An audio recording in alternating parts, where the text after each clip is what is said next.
Oliver San Antonio ng EC De Luna. Napapag-usapan nga namin kanina ito nga. Of course, yung posisyon ng EC De Luna. Tinatanggi nila na may kinalaman yung EC De Luna sa anumang form ng collusion at corruption sa DPWH. Pero nandito ho yung ating World Bank report, yung referral report. At ito yung parte ng ibang report, yung interview kay Mr. Policarpio at sa ibang mga witnesses. Sa inyong pananaliksik dyan sa Senado, ano nakikita nyo rito? Ito muna, siguro pinaka-basic na tanong, meron bang sabwatang nangyayari sa bidding? Pangalawa, meron bang lagayan? Hindi lang sa bidding, kundi sa pag-implementa ng kontrata.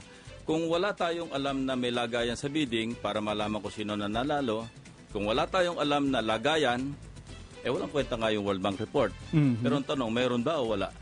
Yun nga. Sabi ng EC De Luna, wala raw ebidensya ang World Bank. Puro hearsay. Hindi, totoo yun. Yung World Bank, tinanong ko yun nung nagkaroon kami ng technical briefing.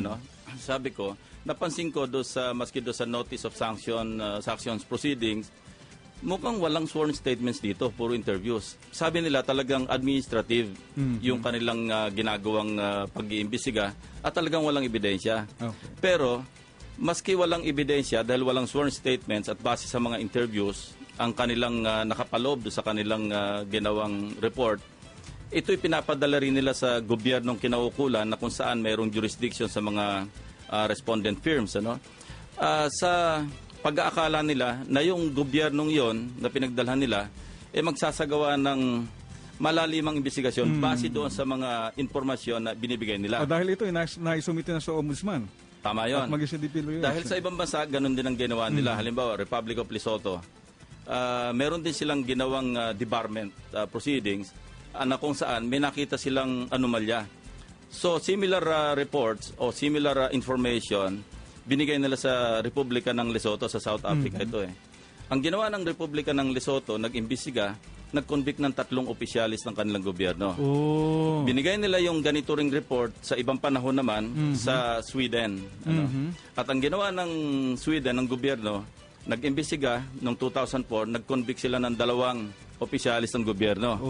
So sa atin, sa halip na mag-imbestiga yung ombudsman, sa halip na mag-imbestiga yung ating gobyerno, nagkaroon ng World Bank bashing sa pagdinig. At ang sinasabi, wala ikang kakwenta-kwenta yung ibinibigay ng World Bank kasi walang ebidensya. Tama yon. Hindi naman magbibigay ng ebidensya ang World Bank sa atin. Hindi nila trabaho yon. Ang kanila lang pinangangalagaan yung kanilang perang pinauutang. Kung baga, binibigyan lamang ng World Bank ng tipo, ito nangyayari yan. Leads. Actually. Leads na solid.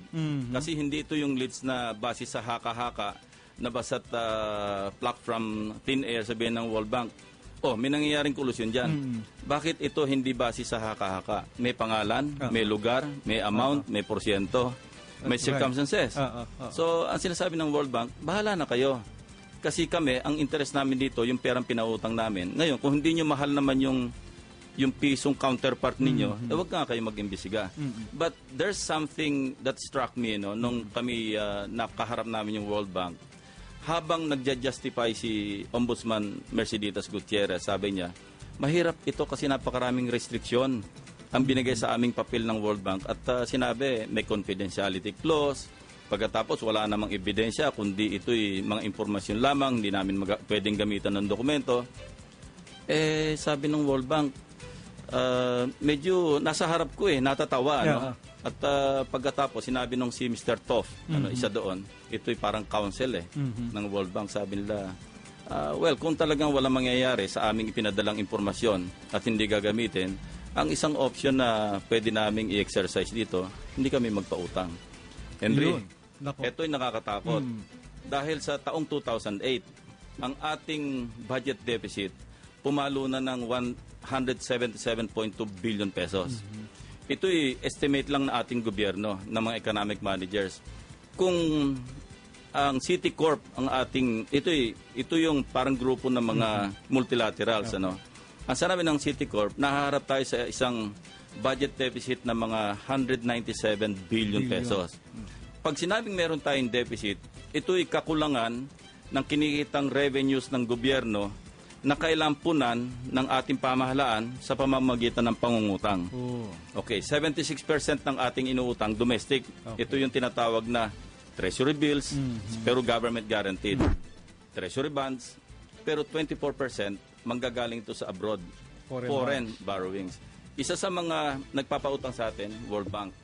Pag nagsara ng gripo yung World Bank, sumunod yung ADB, hindi malayong mangyari yon dahil siyempre ang World Bank, reputable lending institution sa buong mundo.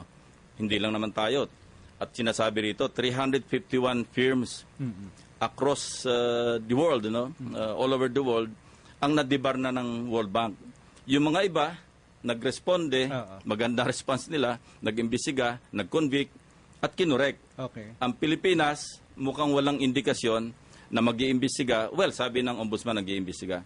Pero walang indikasyon na Pero matagal na sa seryosohan. ombudsman. Mukhang November 19, 2007. 2007 pa. Natanggap ng Department of Finance November 16, 2007. Pinadala ng DOF.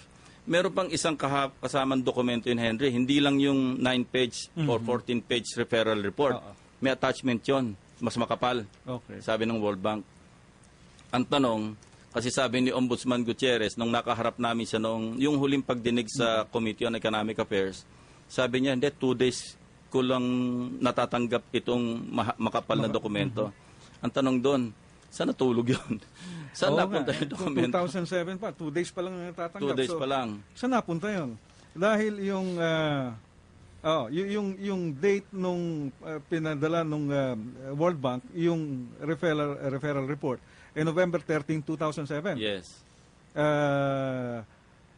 Ito, nireceive pa nung may receipt pa to. Pero, nga, saan napunta yan? From 2007? Yun ang magandang tanungin. Pag nagkaroon ng pagdinig yung Senado sa ilalim naman ng Blue Ribbon Committee. Yung pag-iimbestigang ginawa ng committee ni Senadora Santiago, yun na economic affairs. So, ang aming napagkasunduan sa aming caucus ng mga senador, ipatapos na kay Senadora Santiago yung pag-iimbestiga sa aspeto ng ekonomiya. Kasi yun ang sakop niya. And then, kung magkaroon ng, subsequently magkaroon ng resolution, para tingnan naman yung pananagutan ng mga public officials, yung accountability of public officers, pupunta sa Blue Ribbon. Okay. Meron nang naipasang resolusyon, so itutuloy ng Blue Ribbon yung investigasyon sa Senado. Ang aspeto naman ng pananagutan o posibleng pananagutan ng mga opisyalis ng ating pamahalaan, ang tatalakayin doon. Paano yun, Senator, kung hindi pa officially na isasara ng Economic Affairs Committee yung investigasyon? May kasunduan na ang committee report na i-prepare ng Economic Affairs Committee, yung aspeto lamang ng ekonomiya. Kasi ang pinagsimulan noong pag-iimbestiga ni Senadora Santiago, November 2007, 2007, na nagkaroon ng resolution na kung saan yung World Bank nag-threaten na hindi na magre-release ng $232 million dahil merong mga aligasyon ng corruption. Yun ang pinagsimulan noon. And then nag-file ako ng resolution tungkol sa World Bank, nasama na rin doon. Okay. So, walang conflict doon kasi magkaibang aspeto yung pag-iimbestigahan.